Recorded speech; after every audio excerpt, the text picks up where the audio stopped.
Hi, I'm Annika Johnson from Al Johnson's in Sister Bay. I hope you enjoy my new video series called Door County Girl. These are stories of my life, the people and places that I love, and of course how we all survive here in northern Wisconsin. You can come back as often as you like, but don't forget to subscribe to Al's YouTube channel. I'll be posting lots of really cool new videos. So let's go!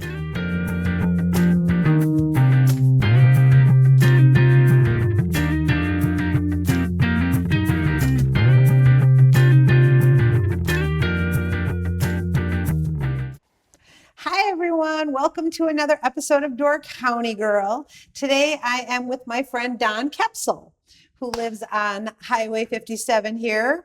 And I know that he comes in the restaurant for coffee, and I don't really get to see you because I now work in the warehouse. You poor thing. I either got promoted or demoted. I haven't figured that out yet. But anyway, I've known you for a long time, and I don't really know how you got here, how your family got here, and I love history, so I want to know, like, how did you get here, and what about your family? I want to know all about Don Koepsel. This is what I want to know. Okay. You're a very interesting character. Tell you as best I can. My grandparents, on my dad's side, from German descent, and we lived on a farm on Highway 57. We had 5 kids, 5 siblings. My grandparents lived with us. My dad's parents lived with us.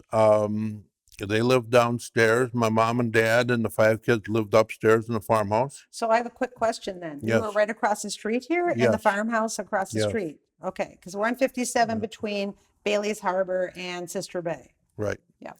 So it was an interesting upbringing. Of course, my grandma and my mom were awesome cooks. We never were for want when it came to meals. You know, we never knew that if we didn't have something, we didn't miss it because we felt we lived a great life.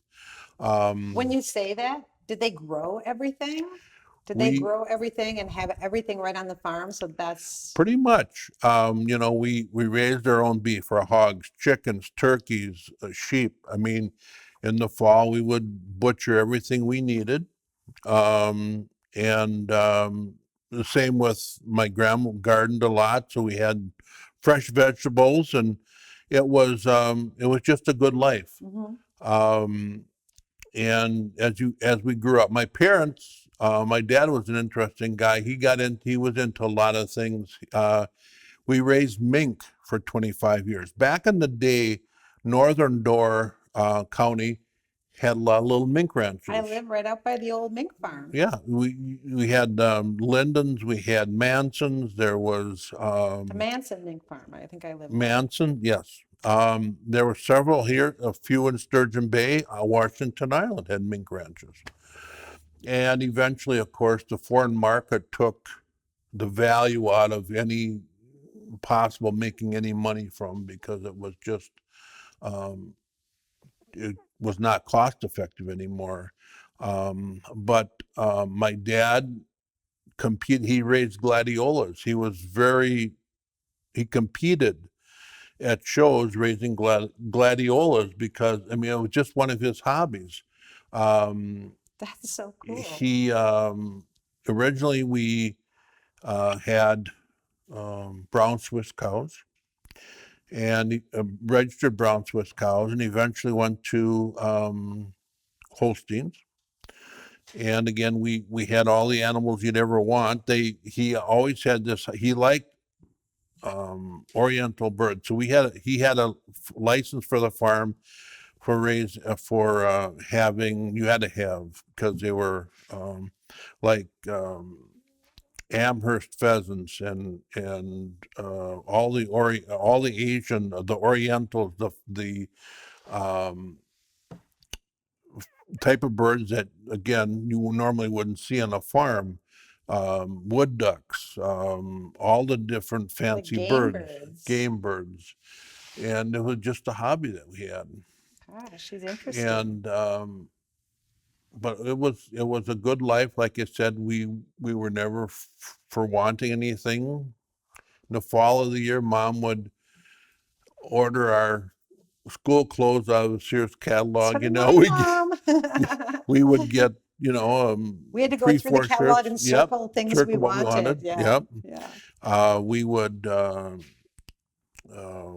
get 3, 4 shirts, a pair of pants, a pair of shoes for the year, and that was it. Did you have to drive down to Sturgeon Bay and go pick it up at that little place No, I too? think at that time, I think they shipped it direct, but so it was just fun things.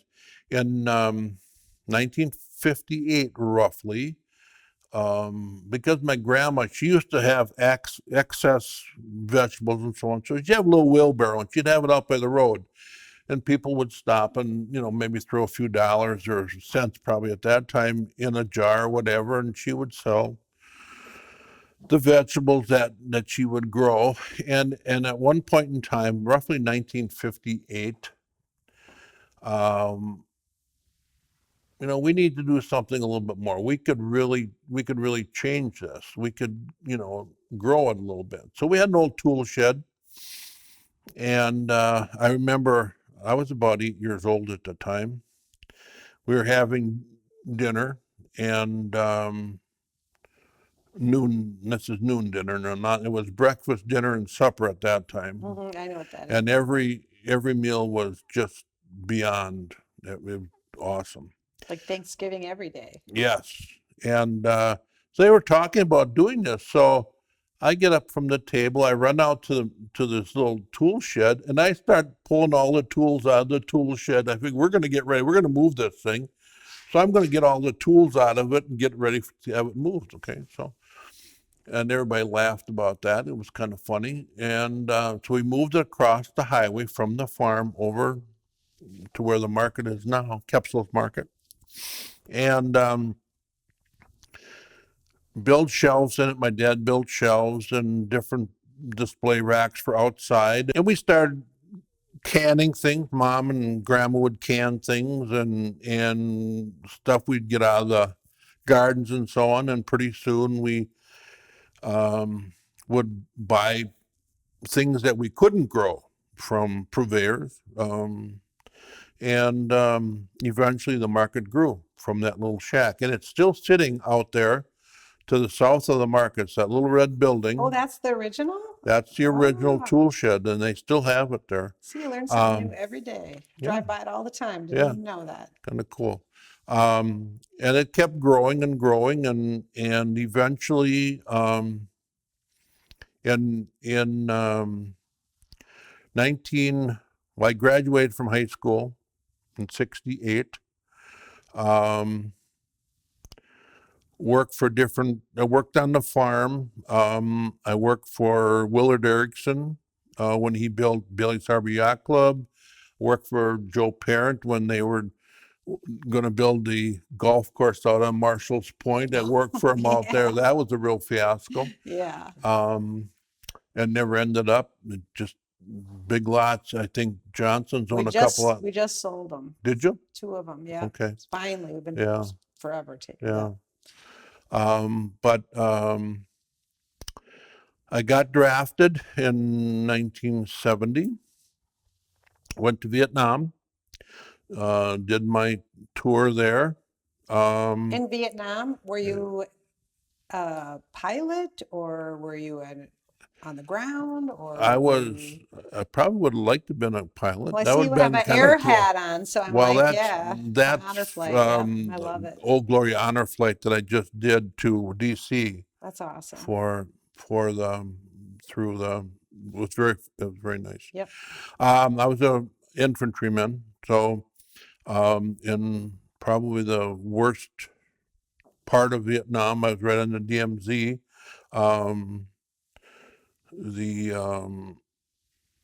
But made it home. Thank God. In one piece. A little bit more street smart than when I went in, because I was just a dumb old farm boy. When I went, you learn a lot. I tell you. Like a different part of the world that you never even knew existed. Yeah. Yes, absolutely. So when I came home, didn't know what I was doing. I was lost. and my grandfather had an insurance agency. And he was ready to retire, so I got into that and ended up selling insurance for 40 years. Retired 10 and a half years ago. State And Farm? What are your State Farm? American Family. American Family. Be careful. What do I know? But I'm learning. yeah, well, we all learn every day. I got married. I started an agency in 73, got married in 1973, started having a family. And that kind of comes to current day. I mean, I retired and built this, and Love this building. Thank you. This is like a big warehouse, but it's like your woodworking shop in here, and then in there you have some kick-ass cars. It's fun. You showed me before. Yeah. Yeah. So it's old cars. Older cars. Yeah. My mother and father were both single children. So I have no aunts or uncles, no cousins. Pretty rare. My dad's name was Eldred, and my mother's name was Mildred. So that's crazy. It is. I thought you sound like my dad. My dad only had one sister. Yeah. I know a little bit about my grandma's side of the family, his mom, but his dad, it's like he'd never existed. Like he just Really? There's like no history at all. So we don't have a lot of relatives on my dad's side. We have some, but not like my mom's. I think I'm related to everyone in Sweden, but yeah. But interestingly, that year they were the only child back then. Only children. Which now on my mother's side, her mother was a Claflin. Yeah. So isn't this guy right here? Are you related to someone famous? Well, I'd like to think so. I'm pretty proud of it. You're famous. I'm pretty proud of it. But oh yeah, then now I'm going to say you are related to this guy right here. I'm going to blow it up a little. I don't know. We'll zoom in on it, but this guy. And you think he's good looking? That's all right. I can see the resemblance here a little bit. Look at that. I can see that. He's got these piercing blue eyes. He almost looks demonic. I don't know how you quite see blue, but we'll go with it. What's going on with that weird beard down here? I think maybe you have the wrong style beard. Looks like a bib. It does, yes. That's your relative. Increase Claflin. Yeah. And Increase was and again, this is on my mother's side. And what a name, Increase. Increase. And his father's name was Increase. He was born in Windham, New York in 1795, Scottish descent. He fought in the War of 1812. Oh, wow. Back then, I mean, born in 1795, you're going to pick up a couple of wars along the way, I guess so. But he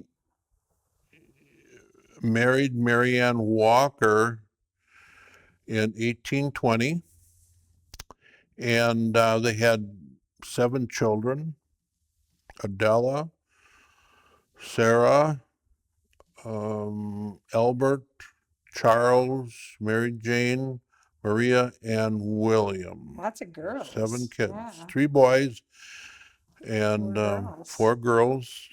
And it was he said at one time in his life, he said, if I would have had more boys, they all would have gone to war, because he felt that was very important. So all his boys fought in the war. Did they all make it? I believe so. That's good. Wow. As far as I know, now I haven't gone into that too far. I know some of them are buried in Peninsula Park, and we'll get into that. But after the War of 1812, he moved to Cleveland, Ohio. I'm not quite sure what he did there. After a period of time, he moved to New Orleans, where he was a steward in the Army for 3 years. Um, and that ended in 1822. When he was done with that stint, he and Mary moved to Kaukauna, Wisconsin. He was a fur trader. Spent some time there. He must have been quite an entrepreneur because he did a number of things. But he back then, I mean, I can only imagine, Kaukauna, and he also he later moved to Green Bay where he bought a property and also traded. But I can only imagine back then, fur trading was a big thing because you live on the Fox River, you live on Bay of Green Bay. That had to be big. Yeah, That had had to to be a big lots of industry. beavers and raccoons and everything. Yeah. Yeah. Deer. So he did that for a period of time. Then he, in 1935, he moved to Little Sturgeon, which was his first homestead in Door County, which made him the first white settler. Built a home in the spring of 1935, a cabin, no doubt. 1835. Yeah. So he built I a don't want to get home ahead of myself. there in Little So, Sturgeon. and there he shared a lot of Menominee Indians at the time, and they got along pretty good. I think they lived on the Riley's Point side of that bay, and he was on what is now where Wave Point is. And there's a Claflin Road, and there's actually a Claflin Point. There's a monument in his honor down there. In 1836, Robert Stevenson moved from Pennsylvania to Little Sturgeon. So people must have kind of caught on that this was maybe a place to move to. Why would someone from Pennsylvania, when there isn't a lot of development yet? But he moved to in 1836. He became an employee of Increase, and Increase had other employees as well. He farmed and he bred horses, so he had. God, he was a busy man. He had a lot of things going on, and to have employees to do this back then, you'd think it was kind of, you'd try and do it yourself with your family. I wonder but if he had a housing issue. Yeah. And later, Robert Stevenson married the oldest daughter, Della. He was not probably in real good favor with Increase. He traded with the Indians, and he would get them drunk and cheat them on their furs. He would trade for their furs, but he would get them drunk first. Not Increase. We're talking about Robert Stevenson. He screwed them over. Yes. Okay. Increase, and like I said, Increase was not very favorable in this, but that it is what it is. And eventually, the Indians caught on to this. This guy is, we're getting taken here. So at one point in time, they came over to across the harbor there, or the bay, and pulled Stevenson out of the cabin, and there was a fight. Several Indians were killed. One of Increase's other employees were killed. Increase was not there at the time, but came riding up on a horse just as the Indians were dragging his oldest daughter out of the cabin. And to his surprise, what's going on? And they said, well, we're not going to hurt you, but your son-in-law has been cheating us. And a little conversation went on. Increase went into the cabin, pulled out a keg of gunpowder and a tin cup, and came out into the yard and poured some gunpowder into the tin cup and lit it with his flint, and it exploded, and a big puff of white smoke, of course. And when the smoke went away, the cup was gone. It probably disintegrated. The gunpowder blew it to smithereens, but which really surprised the Indians. They didn't quite know how to take this, I think. And eventually he settled them down. They smoked a peace pipe, and things were good. Think about this. Like a Smoking Western. I'm like watching Gunsmoke or something. Yeah, What's smoking happening? a peace pipe, So that they stayed for a while. Increase in his family stayed for a while. And eventually in 1844, I'm sorry, I'm getting my centuries here. 1844, moved his family up to what is now Peninsula State Park. Okay, wait. What happened to Robert Stevenson?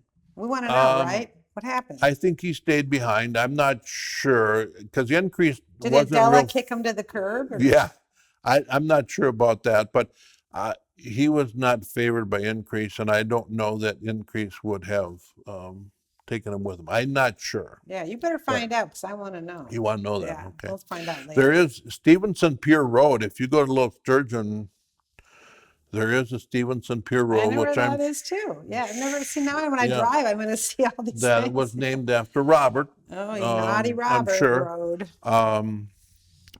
So in 1844, they moved to what is now Peninsula State Park. Now, I think Peninsula State Park became a park in 1909, if I'm not mistaken.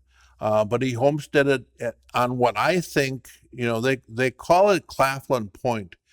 And I'm not quite sure where I'm thinking it was Weberg Point, where the campground is. So they changed the name from Claflin to Well, Weber? I'm not quite sure. I couldn't find that out. He farmed there and raised horses, and Geez, Don, you could have owned Peninsula State Park. no kidding. What the heck? Yeah.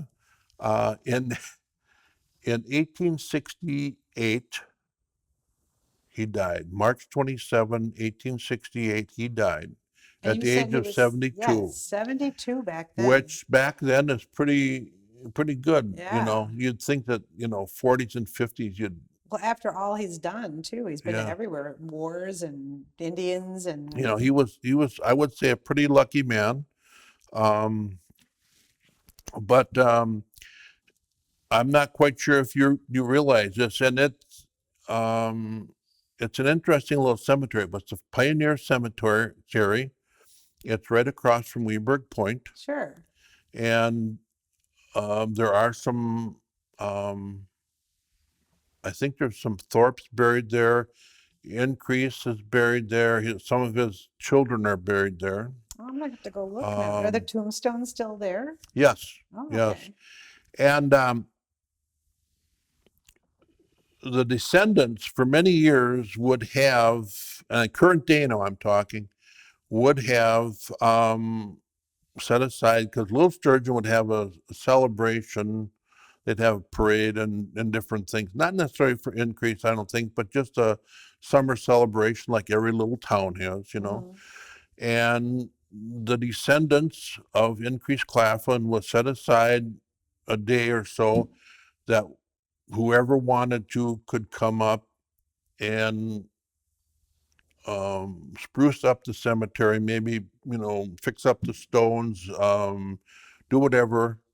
And that kind of, after a while, fell by the wayside because people just stopped doing it. And I really feel bad about it because I never really got involved, nor did my siblings get involved in doing that, which we really should have, because we live here. Maybe you could start it up again. Well, maybe we could. Volunteer pickup party there. Thank you, Annika. I think that would be a great idea. But I'll help you. Okay. Okay. All right.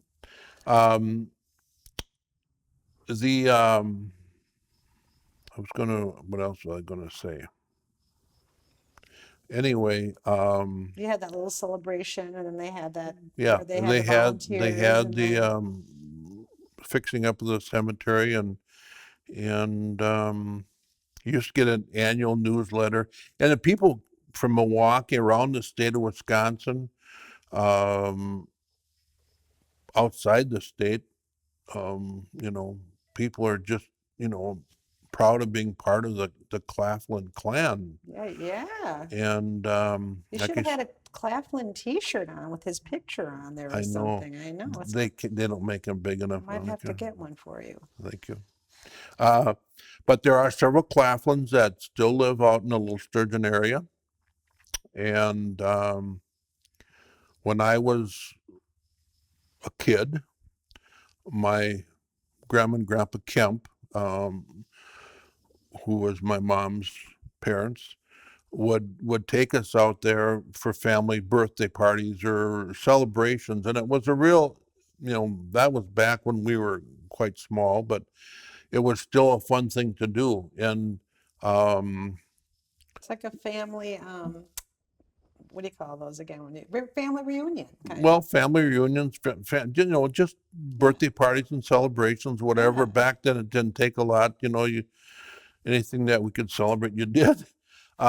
The little brown jug was owned by one of my grandma's brothers, Are you talking and about the little brown jug that was in Sister Bay? no, there's a little brown jug in Sister Bay. There was Really? across from Helms. This is Remember? in Little Sturgeon on County C, Oh, and it was a cute little bar. It's still there.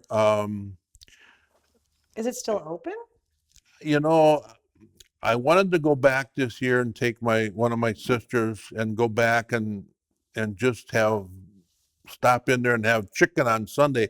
They always advertise that and just kind of tour the area again and And it's still called the little brown it's a jug? little brown jug, but I don't. It's been different owners over the years, and I don't know that it is open. Okay. So Okay, I'm going to ask you a question. When Increase built his little place down there in Little Sturgeon, is that homestead still there? no, but there is a monument. It's on, I think it's on Claflin Lane. You go past um, Waypoint, which is that big resort. When you come to a T, you take a right, and it becomes somewhere along in there. It becomes Claflin Lane. So you're And, going south, right? well, Going south. We were going south. No, we're going north. we're going north Okay. actually, Yeah. and there is a monument there showing the Claflin Point and the original site of Door County's first white settler. Okay. So it's kind of pretty. It's pretty cool. We get down there periodically, but not enough. Um, Are you the only one up here that lives here of all your siblings? no, all my siblings live here. All your siblings live All my here? siblings live here. Oh. My oldest sister is How many Susie. siblings again? 5. We're 5 of us all together. And you all live in Door County. Yes. What is everybody doing? My oldest sister, her husband Jerry Dobner owned Nan and Jerry's Bait Shop Oh, I love that place. in Fish Creek, and now they have expanded their son I didn't know Dwayne, that was your brother. sister. Sister, I mean. I didn't know that was your Sister. sister. Okay. And they expanded and now have 3 shops in Egg Harbor. Oh, wow. My second oldest sister, Sally Zock, she lives in Bailey's Harbor. Her husband was Willard Zock, the barber. Oh, Ralph went there to get his hair cut. Yeah, So did my dad. yeah, the harbor barber. Yeah, Ralph got Uh, all mad because there's not a barber in Bailey's Harbor no. anymore. Um, and then I'm the next one. I'm in the middle. Hmm. And then 7 years after I showed up, my brother showed up. So he's 7 years younger than I am. He was a teacher in Mayville and lived there until he retired. And then he moved up here. His wife, Melissa, they have the antique shop at Kepsel's. That's theirs. Oh, Okay. separate. Okay. Yeah. Gotcha. And then my youngest sister, Carrie Orem, she owns the farm market now, her and her husband, Kevin. So we're all all here. So Carrie is your youngest sister? Yes, Oh, that's right. Okay. And so she has daughters, Karina and and Cammy. Cammy. I was Yep. getting Cammy and Carrie mixed up there. Yep. Yeah, sure. Yep. Well, we sell the Kepsel products at Al's. Okay. I eat their stuff all the time. Their sauerkraut is fabulous, by the Okay. way. Yeah. Good. And do you know that a long time ago, not that long ago, Amy Helene and my friend Amy Helene and Art were living at your farmstead right across from Kepsel's because Amy had breast cancer and they were supposed to be running the That's right. farm Yes. for a doctor that bought Doc it. Lamoni. Dr. Lamoni, yes. Mm-hmm. And they weren't able to do it. So they asked me if I would be interested in helping them with their chickens. So I'm like, sure, I'll help. I'll help do anything. I didn't know they had like 200 chickens and I never took care of chickens before. I was there 4 times a day, cleaning the place. When I first got there, I was like, what's happening here? I had to clean out the whole barn. I couldn't, I'm like, I like a tidy ship. Yeah. So I started out doing that, and then I helped them with their ducks. They got ducks, and then they got all kinds of animals like pheasants.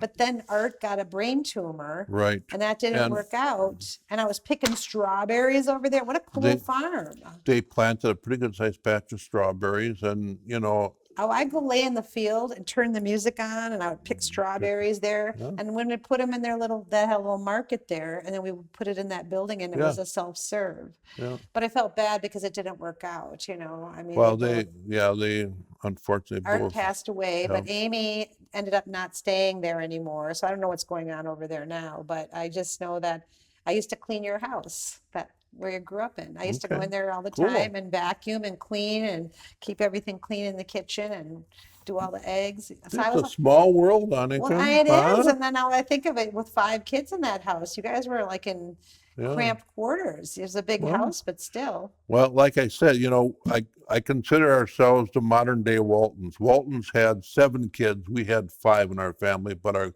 my dad's parents live with us, and Grandpa and Grandma Walton. Well, you got a lot of so- land. So all that land that Dr. Lamoni owns now, did that all belong to your family? Did you sell it? What happened there? It's been split up. There's actually 40 acres that go with the farm buildings right now, or that was Sure. Lamoni bought. But they lease other land. He leases, Chris Shue, who runs it now, leases land around the area for crops. I have to say, I think that your mom and dad or your relatives that aren't with you anymore, they probably are happy that it's still running as a farm. Probably, yeah. I believe mean, in like angels and stuff well, like that. yeah, so, but I feel like it's, they would be really happy to know that that house is still there, the barn's still there, Yeah. everything's still there, and it's running sort of the same. yeah. I like that. So, Is there anything else that you want to tell us? What is your hobby? Woodwork. Because I see a couple things I want you to build for me. I have a little lamp over there. Yeah, I mean, we did different. I'm Like if I wanted you to make me a table, could I call you up and say, can you make me a table? No, Oh, no. what do you do? Right now, Yeah. putts with old cars and stuff. But Okay. I will Can you make fix one old cars? Like if I had an issue with my El Caminos, could I bring him here and say, hey, I need you I'd to help have to me? have my friend Greg help. I mean, I could be the gopher, Mm-hmm. but he's the guy. Okay. But you we tore our Mustang apart down to nothing and fix it up. and fixed it up, and yeah, so I like that kind of stuff. A garden a lot. Yeah. With your garden, do you sell any of your produce? Or you just use it for yourself? Give it all away, or family or friends. Okay. You'll be interested in this. Paul Heim, you know Paul Paul, Heim? I don't know a lot of people. Okay. I'm kind of He lame. has a garden. He was an attorney in Texas, retired up here. Well, he still lives in Texas in the wintertime. But he has a garden, and he's got a table up in the corner of German Road and Town Line. Oh, and he yeah. puts all his That's where stuff. Eddie Valentine used to live. Yes, he bought Eddie's property, Sure. and he puts all whatever he saw grows that. out Yep, there, yep, yep. and I whatever I have excess. I haven't had anything this year, but I put it out there as well. Well, you'll And end then, up with too many tomatoes and zucchinis well, like that everybody else. yeah, Yeah. and the proceeds, it's all volunteer, whatever people leave, but the proceeds go to the Humane Society, Excellent. which you should be happy about. I am happy. We have a Yeah. little thing in the L's for the Humane Society. Yeah. So Well, you have an interesting life. I'm not sure, but I think you guess do. it's been okay. You're lucky to have all your siblings still alive, and Yeah. I love it. Do you still have big family gatherings? No, No. that It's too much work. well, That and we all, family, that's bad. But anyways, I loved hearing your story. I can't believe that you're related to Increase Claflin, and there's a little Claflin Road right by in Sister the Bay fire by Jerry. station there. Yep. Yeah. Well, I have to wrap it up here, and I'm just so happy that I got to sit down and talk to you. This is very interesting. We don't get to spend enough time together. Well, because I work in the warehouse, and you live in a warehouse. Which I wish I lived in a warehouse. I was just showing you a warehouse plan. Well, Anyways, thanks for joining us for another episode of Door County Girl, everyone. And don't forget to like and subscribe at the bottom of the page, and you will meet awesome people like Don Koepsel. And I just think that what time do you have coffee at Al's? they let us in at 6 o'clock on Saturday morning, so we get out of there by 7 before the crowd comes in. So if you ever want to meet Don Koepsel and you get his autograph, he's at Al Johnson's on Saturday mornings having some coffee. And you could talk some army stuff with him or something, or vegetables. Anyways, thanks everyone. See you next time. Thanks for watching Door County Girl. Don't forget to subscribe, and we will see you next time.